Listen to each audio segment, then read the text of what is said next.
Alright there guys, and welcome to the first video of 2023.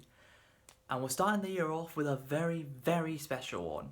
A video I've been waiting nearly 3 years to make. Well, 2 years. I've nearly been waiting for 2 years to make this video. But it's finally time for Let's Talk About the Quintessential Quintuplets Movie. I tweeted out back in December that I've seen it, and I've now watched it again in preparation for this video, and oh, I love it. But it's a bit biased asking me because I was always going into it expecting to enjoy it, and of course I did. I've even written down notes for this video. That's how special this video is to me. I've even written down notes. I never do that for any videos. The only two I've ever done it for were my 2020 and 2021 year in review videos. That's it. I said let's just get straight into it. So the movie begins where the show began. Futuro's wedding day. This time around, Futuro has just woken up from when he was sleeping at the very beginning of the show. And a woman who works at the wedding reception told him that the bride wants to see him. So he goes over to where Yotsuba's getting changed and opens the curtain, and all 5 of them are standing there in the same outfit. And then the title card comes up saying the Quintessential Quintuplets Movie. Then they play the summer vacation portion of the movie, which is actually just used for the opening theme song. It's not actually a scene in the movie, it just plays for the theme song. After the theme song finishes, we actually go all the way back in time to a flashback to when the quintuplets were children. And Yotsuba is excelling in a football match she and the other 4 are having against some boys. And Yotsuba's PE teacher tells her that she's making remarkable progress. And Nino pipes up saying that shouldn't be happening because we're quintuplets. A big part of the flashbacks and the theming is that when the quintuplets were all children, they thought they actually had to be the same as each other. Everyone had to be exactly the same. No one should act differently from the others. That's what the theming was. And the girls end up picking up flowers for their mother, who has just come back from the hospital. We finally get to meet the quintuplets' mother after only ever hearing about her and seeing pictures of her. We finally get to actually see her as a character. It's very wholesome to see just how much the quintuplets actually loved their mother before she passed away. Then we return to the present, where it's school festival time. And with the fact that Yotsuba and Futuro are the two class representatives, they're the ones who have to ask what do people want to do. And what do? Well, first off, Nino suggests a takoyaki stall, and Miku suggests a pancake one. Which one do? Both, because why not? The boys take care of the takoyaki one, and the girls take care of the pancake one. But they all start arguing with each other about it. Until Nino suggests let's just do both. Then Miku and Nino are out in the stands out next to the track. And they have 3 girls staring at them for some reason until Futuro calls them. Miku then asks Futuro to go on a date with her, very bluntly, just out of the blue. Because what other approach does it wouldn't be Miku if she didn't go full in blunt about it. Just before the festival starts, and just before Miku and Futuro's date, of which they go to an aquarium where Futuro makes some pretty good jokes at the quintuplets, because there were 5 penguins that were sisters So Futuro made the joke that it's the 5 of them, and the penguin he said was Miku then falls over, so that was quite funny. But the same 3 girls from earlier, basically Futuro confronts them. It's like, why are you staring at them? What's wrong with you? And the 3 girls think that Nino is eyeing up Takeda, which he clearly isn't.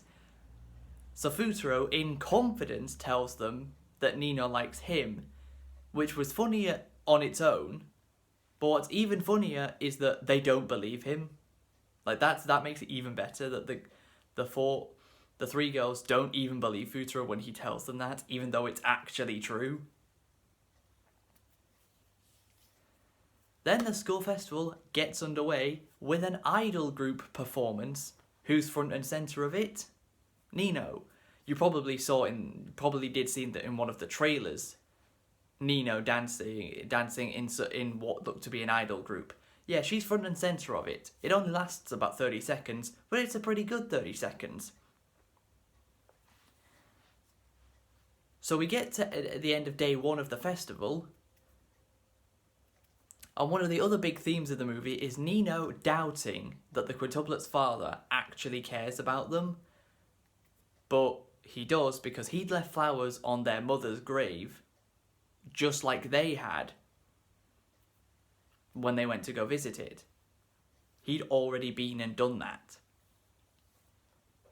But we get to the end of day 1 of the festival, and Futuro gets the 5 quintuplets in a classroom together and tells them he likes all 5 of them. But he knows he needs to give an answer on which one of them he truly loves. And he tells them that he will reveal which quintuplet he truly loves and which one he will choose at the end of day 3 of the festival, which is the last one. Then we go back to the start of the first day, and this starts a number of different arcs, mini arcs for each quintuplet, where we get to see the festival from that quintuplet's perspective. We start with Ichika, and she doesn't actually spend any time at the festival because of her acting job. She's getting more and more popular as an actress. And Ichika starts questioning Futuro about has he ever kissed anyone, due to the fact that she's now had to start doing that now that she's an actress. Which is funny because Nino literally made that point in an episode of season 2, which flustered Ichika at the time, but Nino ended up being right, because that is what Ichika now does. And it's not until nighttime of that day, it's not until nighttime of the second day, where Ichika is called by her manager that one of the other quintuplets has taken a fall. So she goes to see who it is, but they don't actually show us who it is until we get to that quintuplet's perspective. So Ichika is just leaving and Nino tells Futuro to go walk Ichika home. So as they're on their way back to the quintuplet's house, which, funnily enough, they actually had to move back in to the big house they lived at the start of the show, because less than 6 months after moving into the much smaller one they moved into in season 2, they got evicted because of maintenance work, so they had to go back to their original big house in that huge tower block from the start of the show. And they're walking down a particular street, and Ichika asks Futuro, does he recognise this place? And Futuro remembers that yes, this is the same street that all of the stalls were in at the fireworks festival all the way back in the first season of the show. And one thing this movie does that it did not need to do, but it does do it, is it takes stills from season 1 and reanimates them to make them more consistent with season 2 and the movie's animation style. Because of course season 1 and 2 have very different look a little bit different, don't they? They actually reanimated a number of different season 1 stills to look like season 2 in the movie, which I think brilliant job for the animators. Like, they didn't have to do that, but they did it anyway.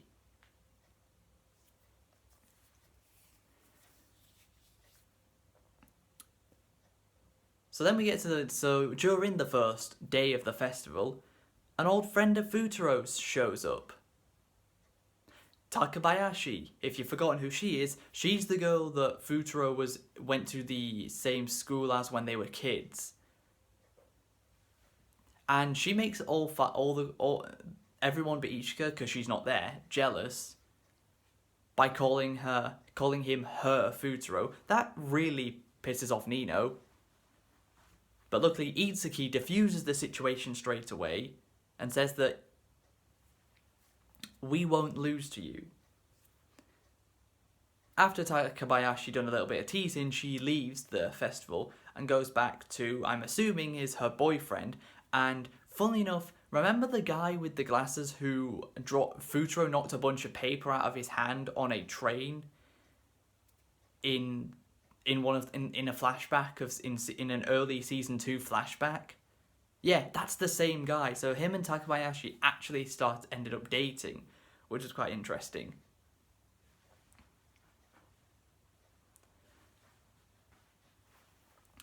So Ichika then asks Futuro again, who does he think kissed him? And he's like, I've got no idea. You were all disguised as Itsuki at the time.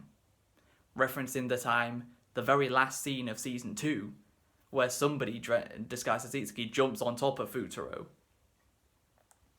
So Ichika gives Futuro some money to the vending machine and says whatever he for him to go buy himself something. But he also lists off, she lists off different drinks. So black tea is Nino, green tea is Miku, juice is Yotsuba, and coffee is Itsuki. Whichever one of those 4 he picks is the quintuplet he would have been most happy of it being. But they don't actually show us what he picks until much later on. And that, even though that scene had no reason to be funny, it was because Futuro was stood at the vending machine for 10 minutes straight. It literally comes up with the time card that says 10 minutes later, and he's still there. Then he finally comes back to Ichika and sees that she looks to have fallen asleep. But he bends down and looks at Ichika's lips, thinking, "Ooh, what they do?" But then Ichika wakes up and says, "You were looking at them, weren't you?" Teasing Futuro that she was never really asleep. So then Futuro suggests that maybe, just maybe, the quintuplet that did that to him at the hot springs was Ichika. He was wrong, of course, but then Ichika grabs his shirt and pulls him in, and then literally does it to him out of nowhere. And then asks him, well, was it me? As if he's supposed to remember all that time ago. Ichika tells Futuro that, yeah, so every time she's had to do this when she's been filming, she's only ever done it with another actress. Didn't think the quintuplets would give us girl-on-girl action, but it does, in the form of a still. That's all it gives us, though, but I didn't think it would go there. Then we go back to then we return to the start of the day 1 of the festival with Nino. Nino, of course, Nino's festival arc is very much centered around her father and how she still doubts him because she doesn't think he even came to the festival, despite she and Yotsuba gave him an invite. But that's not the case. That's instead, Nino did give him an invite. He does turn up, and we hear him earlier in the movie before Futuro then shows Nino a video on a tablet because Futuro's class decided to start filming on the for the festival, and he happened to be there, and Futuro shows Nino that yes, he did show up, even if not for very long. So later on, Futuro gives Nino a helmet and says, "Come on, Nino," just like he did back in season 2 before her original confession to him. They go to the hospital to see her father, show him the pancakes because it makes him reminisce about the quintuplets' mother, because she happened to be his patient before she passed away, and he remembered her saying something about treating him to pancakes if she ever got discharged, which she didn't. So as Futaro and Nino are leaving the hospital, Nino trips over her own feet, and Futaro catches her, but she was thinking, oh, maybe this is my chance to kiss Futaro, but he's way ahead of her and stops her. Then she's thinking, are you freaking serious? So then she just grabs him and does it anyway, which makes Futaro freak out because her father literally turns around straight away, wondering what just happened. Then, back to day one, now it's Miku's turn. So, Miku is trying to defuse the situation of the boys and the girls being very stubborn against each other with their food stalls. She ends up going over to the boys' stall and gets some takoyaki of her own. Then she invites one of the guys and one of the girls up to the roof of the school, where she begs them to make up and stop arguing with each other. Futaro happens to be up there as well. And then Miku jumps on top of Futaro, and have you figured out what's going on yet? After Nino had kissed Futaro, it clocked with me what was going to happen, how each interaction with each quintuplet for the festival was going to end. They all end the exact same way, as Miku kisses Futaro, giving us the third. Well, there's only one more quintuplet out of the five of them that actually has feelings for him. It's not Itsuki, so it can only be Yotsuba.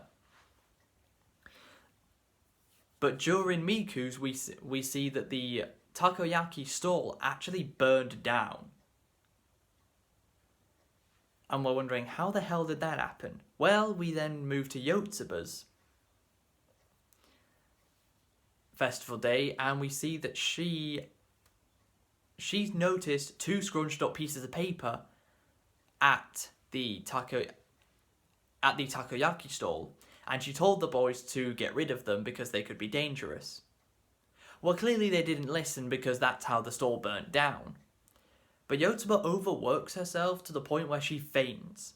Yeah, she was the one that had a fall, as Ichika's manager put it. And Futaro doesn't let Yotsuba leave either. He shows her on his phone all the people that she's helped out, or has been trying to help out, that they're doing fine. They're doing fine despite she's not there, which makes her quite happy. Then later on, the day after, Futaro is half asleep, not really knowing what's going on, so Yotsuba pretends to be Reina again. And that actually works quite well, because Futaro doesn't even realise. And that's where Yotsuba takes her opportunity to kiss him as well, and she does. Futaro thought he was dreaming it, but no, it definitely happened.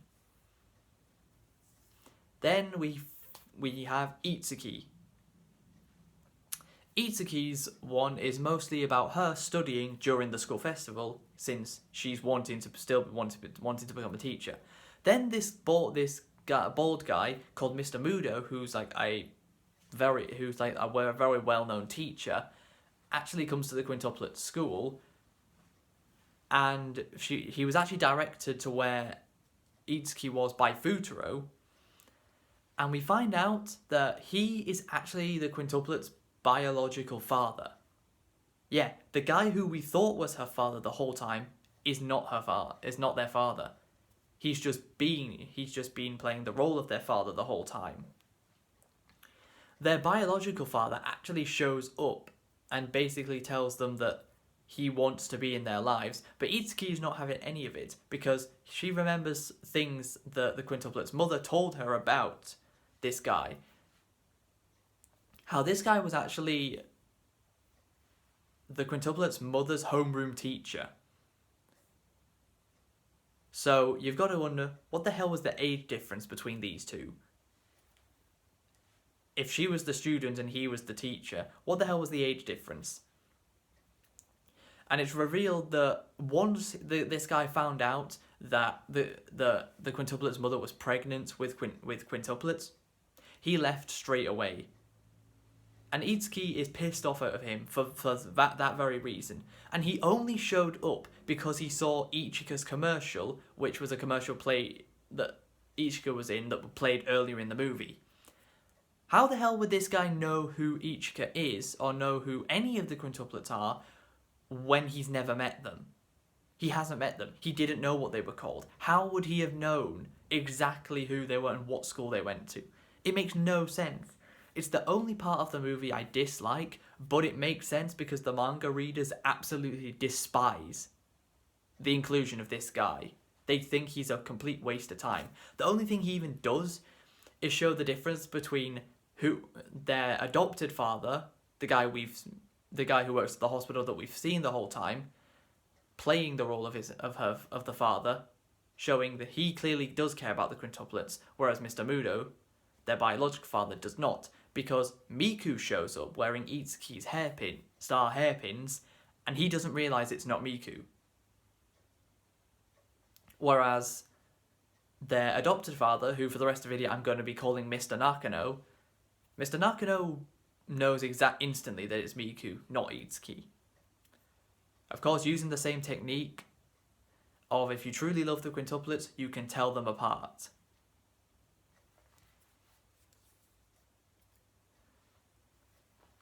So Futaro goes to see Itsuki at the quintuplets' house, and Itsuki starts to doubt herself about her dream of wanting to become a teacher, because not only did their biological father tell her that he shouldn't go down the same path as their mother, but their mother also told Itsuki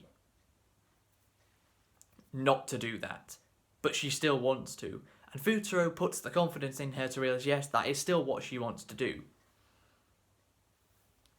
Then comes the end of the school festival. Futaro finally reveal which all five quintuplets go to different places in the school, and wherever Futaro goes is the one he chooses.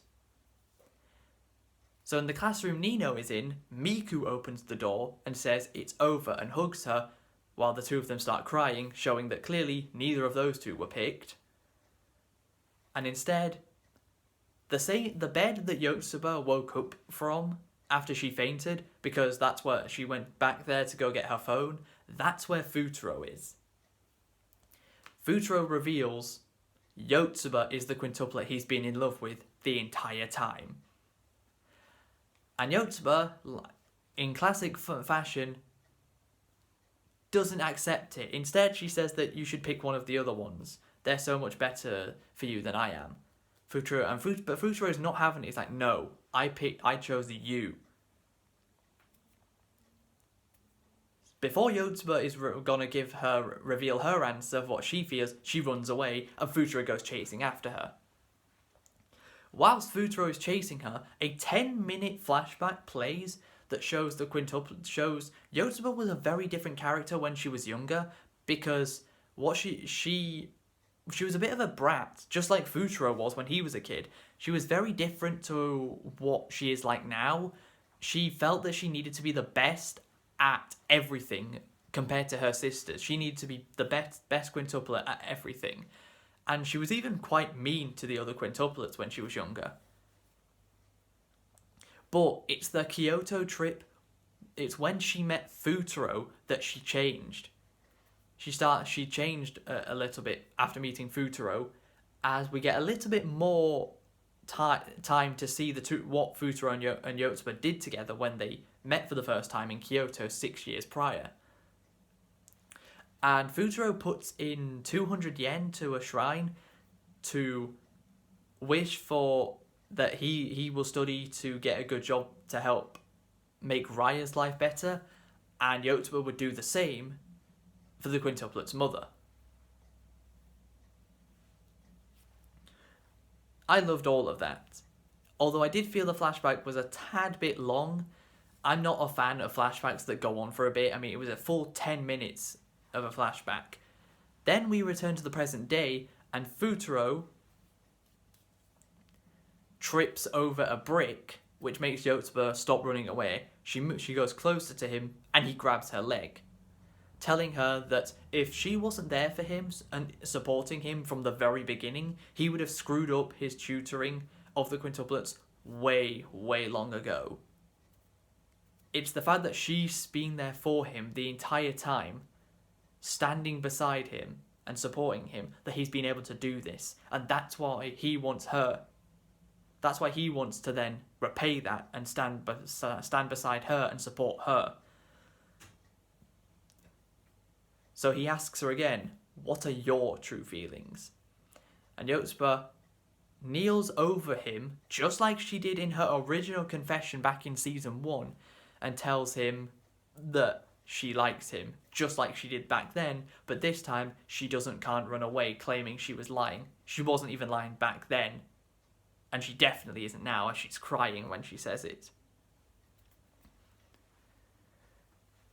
So after that reveal plays, we then have another segment which shows what each quintuplet think of the reveal.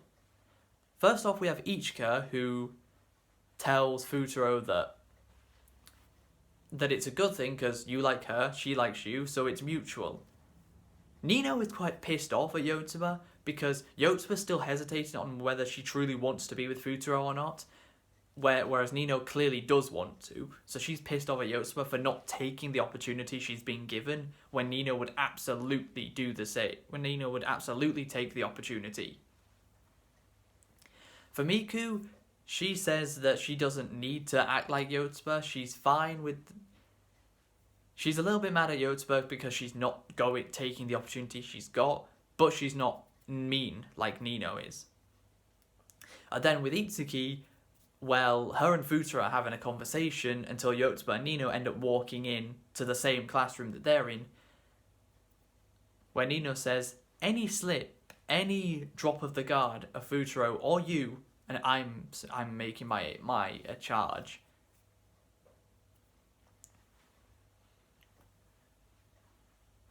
But then after all that, Futaro and Yotsuba actually go on a date together. They go to a restaurant, they go shopping,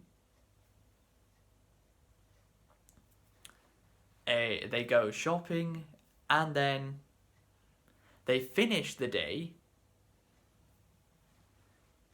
at the park that Yotsuba showed Futaro in season 2, episode 10, that she said she goes to whenever she's feeling down.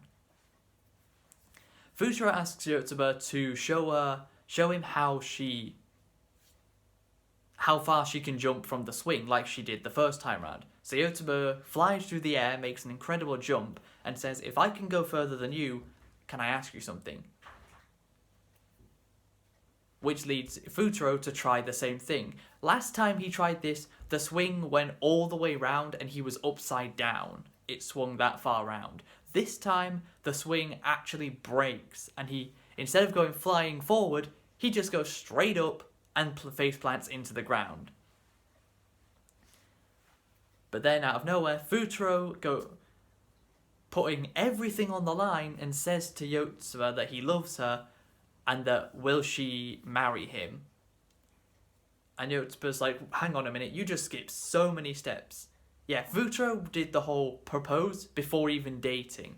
Futaro just went straight for it. And Yotsuba said, proposing before dating could really scare a girl off. If that girl is not me. Basically meaning Yotsuba has said yes to Futaro's proposal, that she does want to marry him. So after that very happy moment, we have a 5-year time skip into the future at a cafe that Miku and Nino co-own together, which, funnily enough, used to be owned by Futaro's mother, which another great family element there. So all five quintuplets arrive at this cafe. Ichika and Yotsuba all arrive. Miku and Nino, of course, are already there. And this is where Ichika gives Yotsuba, the quintuplet's mother's, special keepsake earrings that were to be used at a very special occasion. And this is where Yotsuba gets her ears pierced, which she finds quite painful when it happens. Then we return to the church, just like we did at the beginning. We even return to the scene of Futaro sitting down, just like he was at the very beginning of the movie. But this time they give us an extra part of the scene where they show him and Mr. Nakano talking, where Mr. Nakano asks Futaro, "Is Yotsuba happy from heart?" And yet Futaro says, "Yes, I am too, and as am I." Futaro then goes to see the quintuplets, and as I said at the start of the video, they're all wearing the same thing, same hairstyle, same outfit, same makeup, same everything, as they force him to play one final edition of the quintuplets game. Remember that? Where Futaro has to pick out which one is which? And he does so without any trouble. First he points at Ichika, and I really loved what happened here, because when Futaro picks out a quintuplet and then gives his final feelings about her, it then cuts to Yotsuba's wedding speech, where she talks about each quintuplet individually, and it keeps doing that. It keeps cutting back and forth between Futaro pointing out a quintuplet and then Yotsuba's speech. So he does it to Nino, then he does it to Miku, who hugs him, then does it to Itsuki, and she tries to throw him off, claiming to be Yotsuba. Then Futaro points at the only quintuplet that isn't standing perfectly in line, she's standing slightly further back, grabs her hand, puts the wedding ring on Yotsuba's finger and said, "You must be Yotsuba." And Yotsuba says, "Yes, it's me." And then Yotsuba finishes her speech talking about herself. And then the wedding comes to a close. Then later on in the reception, Futaro and Yotsuba are back in their regular clothes, and the woman who works at the wedding reception comes over to them and says that Yotsuba forgot her green ribbon that she's worn in her hair the whole time, and Yotsuba says she doesn't need it anymore. Futaro says, "Are you sure about that?" And Yotsuba says, "Yes." That's Yotsuba's character growth. People say Yotsuba has no character growth. That was it. Yotsuba moving on from her green ribbon because she doesn't need it anymore. She's moved past that stage of her life. She's no longer looking into the past. She's looking into the present and the future. And the movie ends with all five of them, with the five quintuplets all pointing to a different place on the map for where they're going to go for Futaro and Yotsuba's honeymoon. Don't know why the other four have to go with them. This is just Futaro and Yotsuba's honeymoon. The other four don't actually need to be there, but of course the five of them always need to be together. Futaro then reminisces about when the last time this happened, when they all picked somewhere different to go for their graduation trip, before returning to the present, and the movie finally ends. This was an incredible movie. I absolutely loved it from start to finish. I've heard complaints that this movie feels like it feels a lot shorter than it actually is, because this movie is 2.25 hours long. And I get where they're coming from. This movie does feel a little bit shorter than what it actually is, but nowhere near as short as what some people are saying. Like, this movie does definitely feel like it's well over an hour and a half long. But yeah, I absolutely loved it from start to finish, although I'm very biased in favour of the quintuplets, so is it really a good idea asking me about all of this? But that is pretty much my final video on the quintuplets, which is kind of sad. I mean, that's it. It's over. We're not going to get to see it again. No more quintuplets videos. But that's the end of this video. I hope you guys have enjoyed. If you have, please be sure to leave a like, subscribe if you're new, and until next time, catch you later.